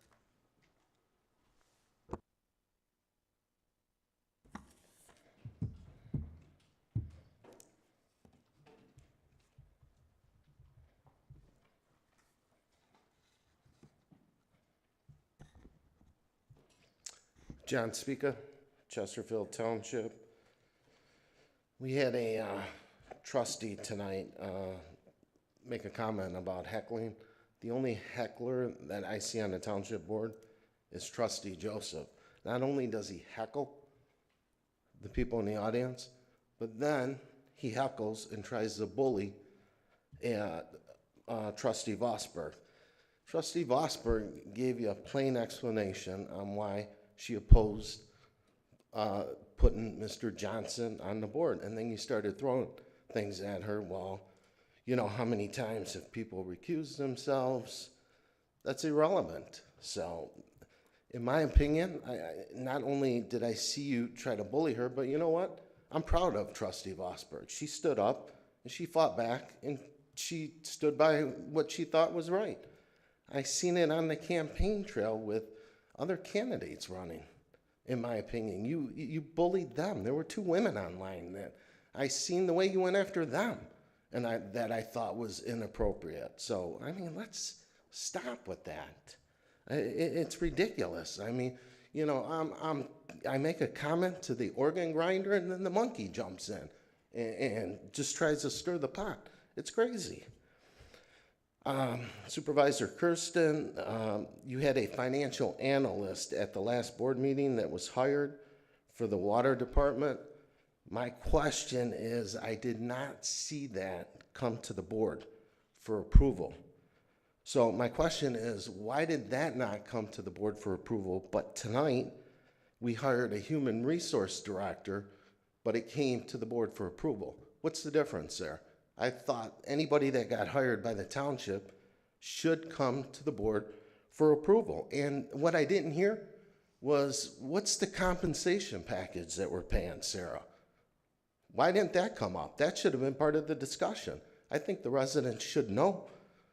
I mean, you guys gave yourself 10 to 20% raises. I mean, you should be ashamed of yourself. The average Social Security recipient gets 2.5% raises.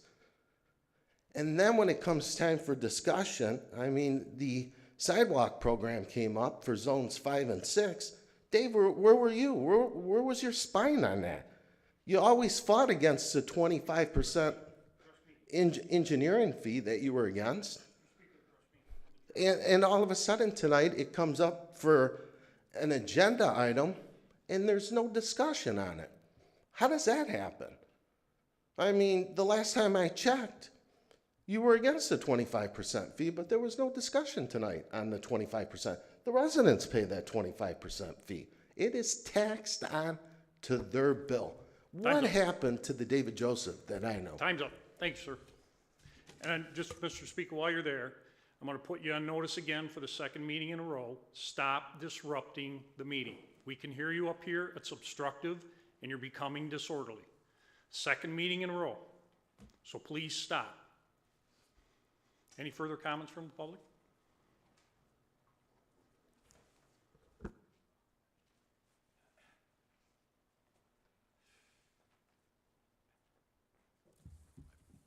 Tom Stutz, I'm a resident of Chesterfield. I live on Bates Road and have for the last 35 years, going on 40 years. I really had intended to speak to the appointment of Mr. Johnson, but I think that's already been discussed. My only concern with that is we need to know the vision of people who are working for the township, but I'm sure that will become evident one way or the other. The real reason I got up is I think it's trustee Vosberg indicated she was a Republican, And I'm just here to prove that Republicans and Democrats can work together. There's not a bigger Bernie Sanders liberal Democrat than I am, but I agree with her on the ordinance, on the proposed ordinance. I haven't seen it, but if the ordinance sets a bright line in terms of the ownership of pets, I believe that creates a problem. Personally, I live on 6.5 acres with 9 other acres around me. And at the high point of my life, when my children were small, we had 7 cats, 3 dogs, and a gopher, or a guinea pig. We don't have any of those now. The problem with setting a bright line is that it takes away the discretion in charging. If something's brought to you and you have a bright line, it is what it is. I've known Attorney Anderson for the last 25, 30 years professionally and personally. I frankly think there's no finer township attorney or city attorney in the state than Chris, with all due apologies to Mr. Seibert, who I think also is a fine attorney. If the ordinance would be changed just a little bit to make sure it incorporates discretion on the part of the judge, and then consequently on the part of the prosecutor, to exercise the discretion to see if the pet or animal involved does pose a danger, if it's properly cared for, if it's a danger to the pet or the individual, and those prove not to be the case, that they'll be prosecuted. If they do prove to be a threat to the individual, they do not prove to be a threat to the individual or the pet, then they really should be subject to prosecution. I know your current team of legal team knows what they're doing, would exercise that discretion. I can't say what would happen if you have new city attorneys and new township attorneys in the future. That's why I'm opposed to statutes that have that sort of bright line test. But other than that, I agree completely with what prove that Democrats can work with Republicans, with Trustee Vosper. Thank you.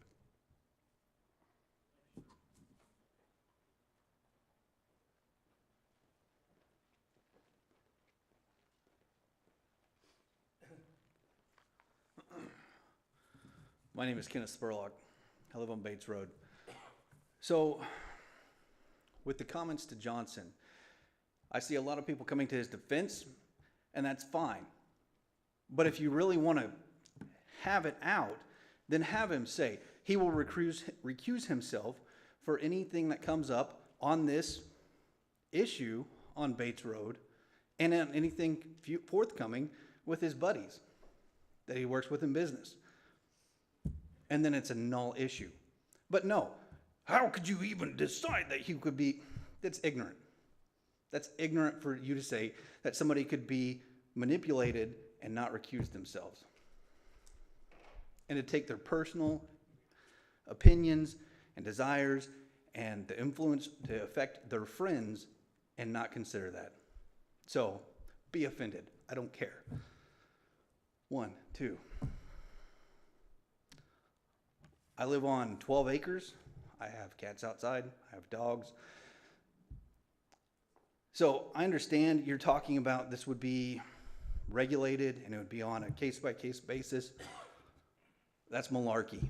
Because the animal control person who shows up out there, who's a dick, because he's there and he knows that something's wrong and he's going to search your property, this is malarkey. This is them coming on the property. This is them overreaching. This is my property. If I want to have 14 dogs, I should be able to have 14 dogs. If they're not biting my neighbor, if they're not running around, then what does it matter to you? Get out of my house. Get out of my yard. I don't care what you think. I don't care your opinions about what I do with my place. I don't care if you have 14 dogs. If it starts to smell, I'll be like, hey, dude, kind of smell like a septic tank over there. Why don't you fix it? Otherwise, how about you stay out of putting more regulations on the people? That's what you're there for. Unless you're just a bureaucrat and you're like, you know what? We need more regulations. We need more rules. We need to be able to get onto people's properties. We need to... No, you don't. No, you don't. This is ridiculous. Why are we here? Quit trying to overreach. Don't vote for this crap. This is stupid. All right? When they come out and they act And then, if I'm outside of the regulation, I have to then waste my time to fight a charge that shouldn't have been put in place in the first place, to then go to court, to have the conversation, to be like, oh yeah, well, you know, because you do have 12 acres and you do have a farm, then yeah. So then I gotta waste my time, my effort, my energy, my money. It's pointless. Thank you.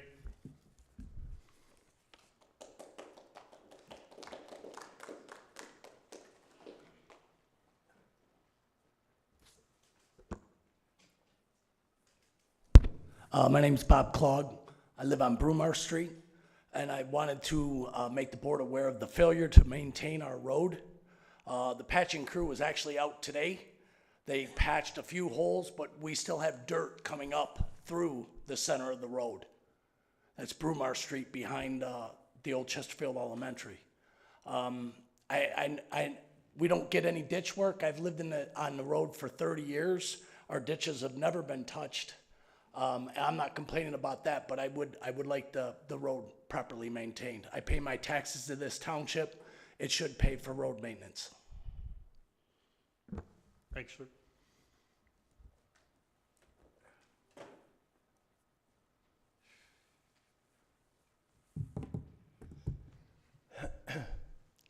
Mike Rayner, Jack Roebelin. I don't come to these meetings much anymore because I really can't take the animosity, the division. That's why I talk often these days, and I'm so disappointed to say that I'm living in the all about me society here in these divided states of America. I'm really having a hard time dealing with this, and it's not just here, but this is another example. We don't sit down and discuss things. We don't work things out. It's like an MMA fight. You know, we're in each corner wanting to beat the hell out of the other one. There's no compromise. There's no draw. But the thing I did want to mention, because we all love this too, you know, there's an upcoming project. I'm not sure if you're aware of it. We loved the work on 23, didn't we? That was fantastic.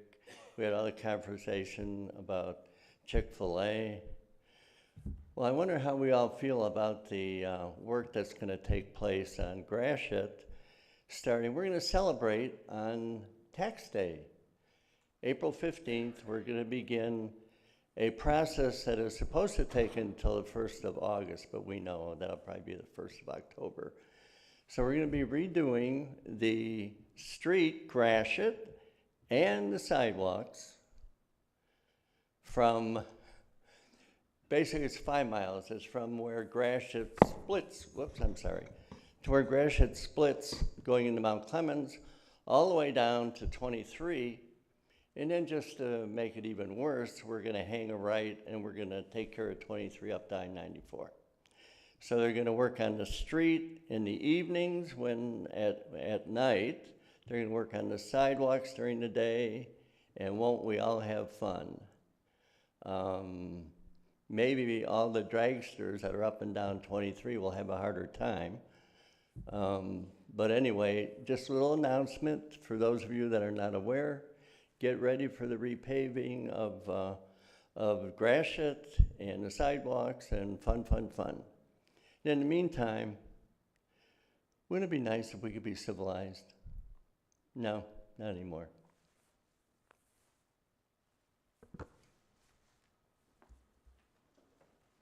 Any further comments from the public? Oh, sorry, Joe.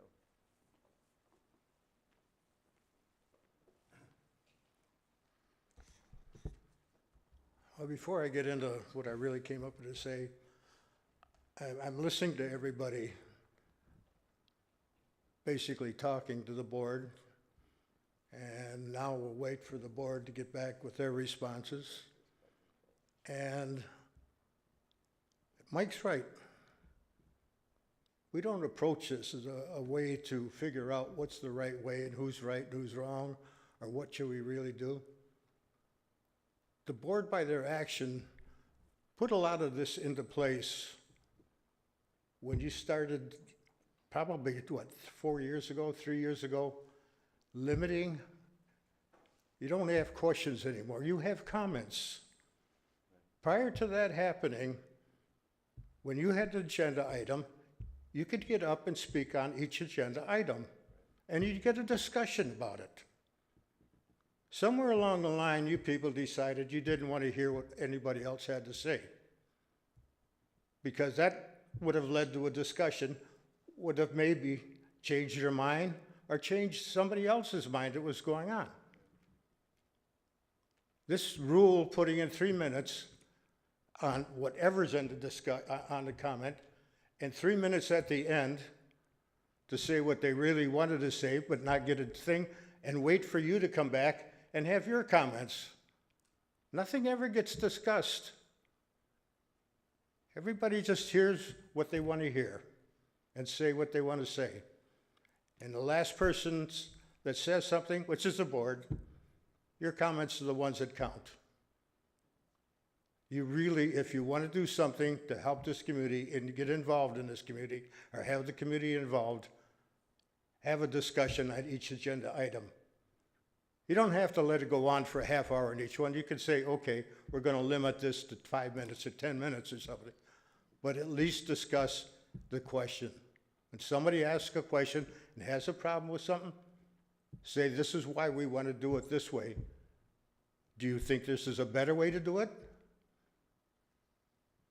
That's what the problem is. This whole problem has happened within the last 3 or 4 years. And it's because of this rule that you people do not want to hear what the public has to say. Now, beyond that, what I wanted to get up here and talk about was, I mentioned earlier, I've been after the supervisor basically to admit there's about $3 million a year collected in the water department that's for depreciation and replacement.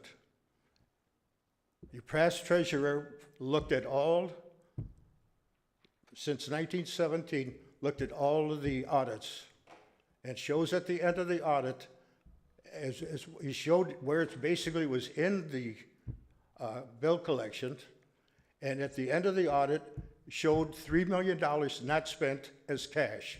Thanks, sir. And nobody knows where that went. Thank you. And I've been after you to try and come up with something. Thank you. I guess the only way it's going to happen, I'll have to go make a police report to try and get the... That's what you're going to have to do. You...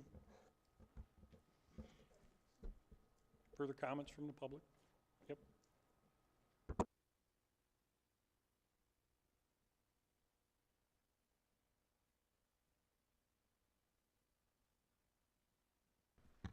Okay. Hi, my name's Sarah Bussino. I just moved to Chesterfield Township, and this might be a very unpopular thing to say right now. This is my first township board meeting, and I just want to thank the board for the work that you're doing, and Lord knows that I don't agree with everything that's been said up there. I don't agree with everything that other people have said. Obviously, there are things that can be improved, but it's got to be hard to sit up there and take everything. So thank you so much.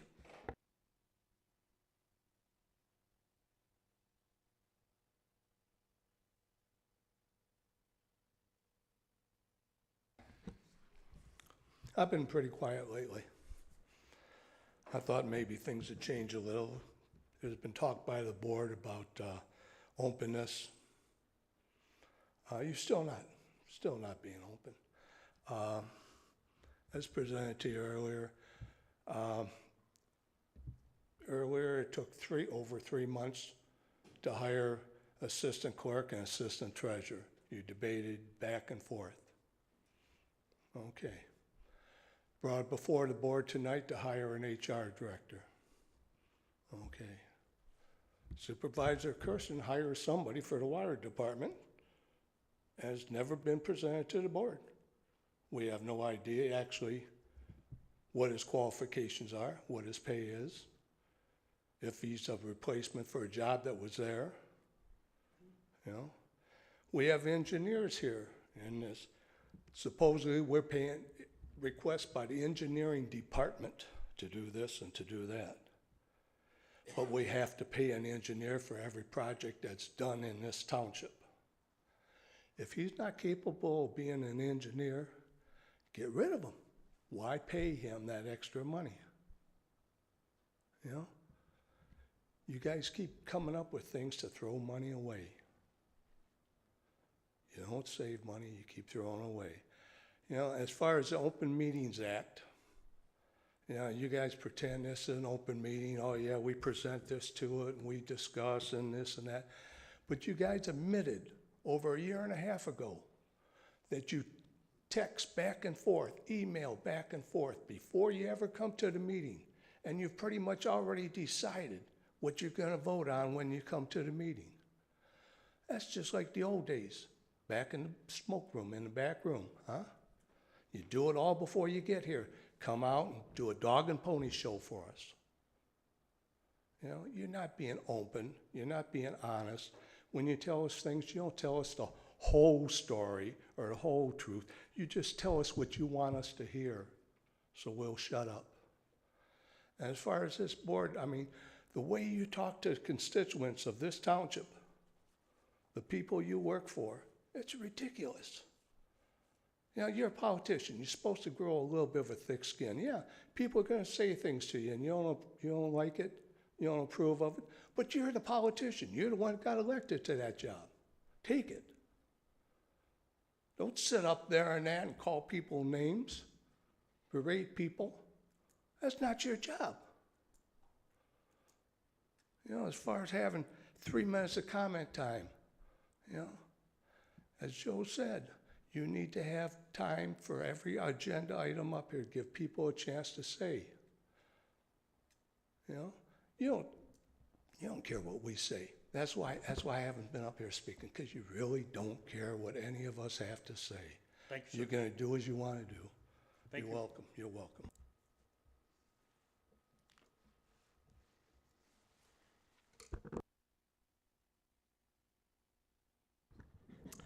All right, Mike Gordon, I have to agree with that last comment. Really does feel like most of the stuff here doesn't get really cared about. And also to respond with Mr. Kadich, it goes back to, I think that you need to reinstate the previous comprehension of the time limits, in which case we go back 2023. I think we had an okay system where you had the 5 minutes at the end of the meeting and 3 minutes on each item. The times weren't that difficult. Even the longest meeting, which we had, which was 6 hours, that was only about 45 minutes of public comments. It was mostly an issue with what the board was discussing on many different items. And that's one of those things where it's like, well, if you have an issue with time, then you focus on what is being discussed. That's probably going to take up a bunch of debate time. And don't pile a single meeting with some things. There have been times in the past where the meetings didn't last more than an hour, and other times where they were 4, 5, 6 hours. If it's a time issue, that's on planning what needs to be debated at the time. Aside from that, it's been a while since I last spoke up here. I drove through Fraser today, and there was a very disappointing sight. It was the State Bank of Fraser, fenced off and getting ready to be torn down in replacement for a Sheetz gas station. And that really showcases something that's very detrimental in America, but particularly here in Macomb County. And while it's not in Chesterfield, it's definitely something that can be representative of suburban township environments. That any form of historical buildings or any form of past, dare I say, achievements in what our forefathers had created gets immediately torn down for the ease of suburban lifestyles. That of strip malls and gas stations and single-family homes. And it really showcases the propensity for low-density, spread out in environments to live in rather than what is needed for the future. I'm not saying everyone needs to live in a concrete box 20 stories high or anything of that nature, but in this type of development, we are missing things like the missing middle. That is things like three-family flats or anything of that, or some forms of townhouses, things of that nature. And things that create more walkable, density-based environments. And this comes into play here in a township like Chesterfield, where sometimes we are building in the unfortunate aspects of sometimes natural environments that didn't need to be built upon. We had other options, or in locations that were questionable in the past. That, you know, there are many areas of developments, be it strip malls or locations for things like gas stations or fast food, that are still going unused, that are not only zoned for it, but also in prime locations. And yet we choose to build on other places that don't really need to be. You should fill in the gaps that are already there and be done. And aside from that, that's just more of what we need to focus on for the future of this township if it's to be sustained for the future. Thank you. Any further comments from the public? Any further comments from the public? Bring it back up to the board. Trustee Hornberger, start with you tonight. I'm good, thank you. Trustee Joseph? Thank you, Mr. Supervisor. A couple of things to pick up on. I'll start with the positive first. I thought you said your name was Sarah Bussino, and I don't know if you're a relationship to another Bussino who is very well versed in government, and I respect him a great deal. So I had a feeling, listening to you talk, that you were affiliated in some way with Mr. Bussino, and I appreciate your comments very much. I don't know if you agree with me, and it's not relevant. I just appreciate you coming to the podium and making that comment. There's difficulty in understanding Mr. Rayner's comments, and I have great respect for you, and I know that a lot of your frustration has to do with things that are happening nationally as well as the township. But in terms of divisiveness and difficulty, the speaker before you said, not only am I a bully, but I'm also lacking a spine because I didn't object to more things that, you know, he agrees to. So it's difficult to capture both. I try to do them in a procedural way. When it was my turn to talk, I took issues with issues, not the individual.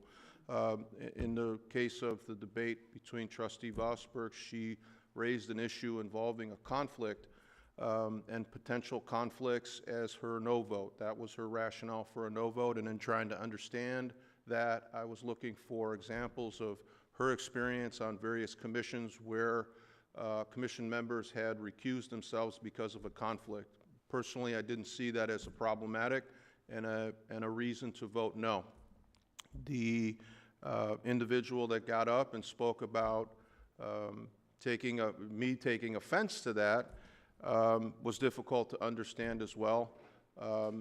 He, in essence, said that if the individual has a conflict, that they should recuse. And I don't think that there was any disagreement with that. I think that any individual that has a conflict, conflicts are defined within our rules and our attorney, and they sit in on those meetings. So the expectation is that if a conflict occurs, that of course there would be a conflict. The other example that he gave was being in what he described as a farm with multiple animals, and I don't think, as I took issue with Clerk Berry, leading in her dissent from the agenda item, citing things that weren't factually accurate. And I did not appreciate the the wide net that she cast, that any self-respecting Republican should vote in this way. It's an overreach in government, and I didn't see that. And the issues that she cited with the ordinance were clearly defined in the ordinance, exactly the opposite of what she had represented. I waited until it was my turn. I raised those issues, and I tried to engage in a civil debate. The comments about where was my backbone on the sidewalk, we were voting on zones 5 and 6. I had made the arguments in zone 1, zone 2, zone 3, zone 4. I didn't think it was necessary to put that same argument, and maybe if the complainer was listening, he would have heard me simply vote no. I voted no on both of those agenda items involving the sidewalk. So I don't understand the criticism. I understand it. You're just frustrated. in my opinion, I would have done this and I would have done that. It's probably why you're sitting out there, because I don't think the residents would have trusted you with that seat. And they've made it clear over and over and over again. Despite that, I still respect you. When you come to the podium, I write down your comments. I try to answer them. What I object to is your continued dialogue throughout the meeting. It's disruptive. And the discussion Mr. Locke had with regard to Open Meetings Act and why do we text each other, there's nothing wrong with that. That's how we understand the issues and understand each other's point of view. The problem with the Open Meetings Act is when we develop a quorum and when we vote on things or talk about things in a quorum. Why are you not held to 3 minutes? Well, the chairman of the meeting runs the meeting, not you, sir. So you could ask him. But I'm trying to answer questions from. I'm trying to. You can put your phones down. I know the time. I'm trying to answer I'm the chair questions. of the meeting. I get to choose. Yep. Yes, sir. Yes, sir. Mr. Supervisor, all I'm trying to do is answer questions that were posed by the public. I know that our 3-minute is a guideline, but if people don't want answers, I don't know how to answer your question. That was really just the simple attempt. So I'll wrap up the comments, but I guess if people come to the podium, they have a question, they want it answered, and then scream during my attempt, I don't know what to do with that, but I'll try. Thank you. Sir, floor's closed, floor's closed. Stop. Trustee Vosberg. Thank you, Mr. Supervisor. I have 2 comments. First of all, welcome to Sarah Mastretta, the newest employee to our township. And then the other is there was a comment, the person named Scott, or Todd, I'm sorry, I didn't get the last name, regarding Brumar, the street he lives on. That is a county road. So any issues with the county road, I would encourage anyone that lives on a county road to call the County Department of Roads, which is 586-463-8671. And when we pay our tax bill, on our tax bill it's itemized and there's a part that goes to the county. While the check is made to the township, that unfortunately that amount goes to the county for their use. Again, the number to the Department of Roads is 586-463-8671. Thank you, Mr. Chair. Thank you. Clerk Berry.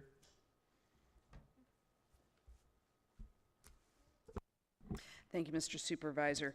Well, I took a couple of tough no votes today. I will tell you I wasn't looking forward to them, but I was very clear when I ran for election what I stood for, and my votes will stand in the same way. And when I made my reference to principled Republicans, perhaps I misspoke or misrepresented it. I should have said myself as a principled Republican cannot vote for it, myself, not casting aspersions on anyone else. So please don't misunderstand. I'm sorry that it was taken offense to. I didn't mean to do that. Myself, I see it as a violation of my principles to have voted in favor of what I saw in that ordinance. Speaking of that ordinance, we actually started talking about that ordinance 10 years ago. I got here 12 years ago, and it came up a couple years midway into my first term, and there was another issue that came up, and I saw that one provision. And it's not that there's a couple other areas in there I didn't like either, but that one provision I pointed out immediately at the time as being, why should government have anything to say about how many animals you have on your property? How should they have? How do we enforce that? Where do we go with that? And so I brought that argument up 10 years ago. I like to say I was born a Republican, just got bigger. And I love my Democratic friends out there. We know we have a good relationship. We just respectfully disagree, and that's okay. But the reality is there is partisan politics. We are elected partisans, and that means something, and it means something to me. So I started talking about revisions to that ordinance a decade ago. Talked about it again when this issue came up, but like I said, it was about 3 years ago. Talked with our attorney, said, look, I really want you to change this. So when I saw it come in front of the board tonight, I immediately went to that section, and that's why I was so familiar with it, and I saw they hadn't changed it. I thought, you know, this is probably the third time now I've talked to someone about changing that provision in our existing ordinance. And I saw what they did is they just kind of exacerbated it. So for me, that was kind of a decades-long issue that I've been kind of banging the pots and pans about. It just didn't sit well with me. So my other no vote with regards to the new HR coordinator has nothing to do with that person personally. I just feel like we did not vet all the options for human resources services. I think we could have vetted some things, maybe saved some money, maybe done things a little bit differently. I deal with hundreds of election inspectors we hire every couple of years. So I deal a lot with HR. And so I just felt that we could have perhaps properly vetted. I thought it was a bit premature, is what I'm saying. I just felt that that particular item was a bit premature coming to the board, and I wasn't prepared to support it for that reason. So my last 15 seconds, I'll try to respect the time. Many people put in FOIA requests. I talked about this last meeting. If you have a question on what records to request in a FOIA, please ask the clerk's office for assistance. It's also available online. You can go and see exactly, so you can ask for exactly the records you want. It will help us to fulfill your requests faster. Thank you. Real quick, Mr. Kadich, you keep coming to the podium, reciting the same old thing. We've done nothing but try and reach out to you and offer you clarity on what depreciation is, how it's applied here, how it's reported.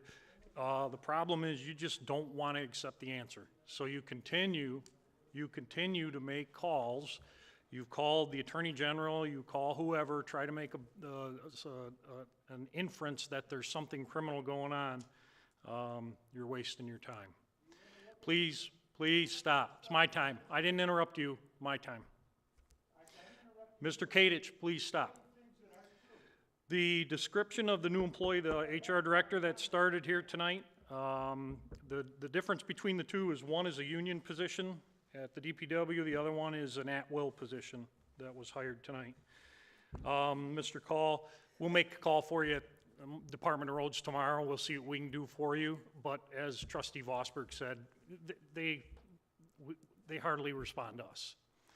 Again, the roads are the responsibility of the Department of Roads. If you're following some legislation, they're trying to change it, but you know, that mantra of fix the damn roads just never caught on. And we're the township. We're the short end of the stick. So I'll make a call tomorrow to Department of Roads, see if we can't get somebody out there to at least address your street. Sarah, thank you for your comments. I don't know you. Thank you very much. Appreciate it. And I wanted to the dog ordinance or the animal ordinance in the township. In my time as the police chief and police officer, I can tell you that I don't think I wrote a single ticket or our department enforced any residential dog ordinance in the township. And I'm confident that we have not done that, and we don't have an animal enforcement division in the township that goes out and enforces or seeks out the number of dogs. What we do have, and where this is rooted in, is the exotic pet element and the hoarders element of this that sometimes our public safety department is just overwhelmed. So to turn it over to the county, have a county-wide ordinance that most communities adopt, that's where this is at. We are not aggressive in trying to go into people's houses and count their pets or count their dogs or cats. We don't do that. We haven't done it. And even with the implementation of this, it's not going to happen. With that being said, I'll take we have no closed session tonight. I'll make a motion to adjourn. All those in favor? We need a second on that. Oh, I need a second. Second. All those in favor? Aye. Clerk Berry seconded it. Thank you very much. Adjourned at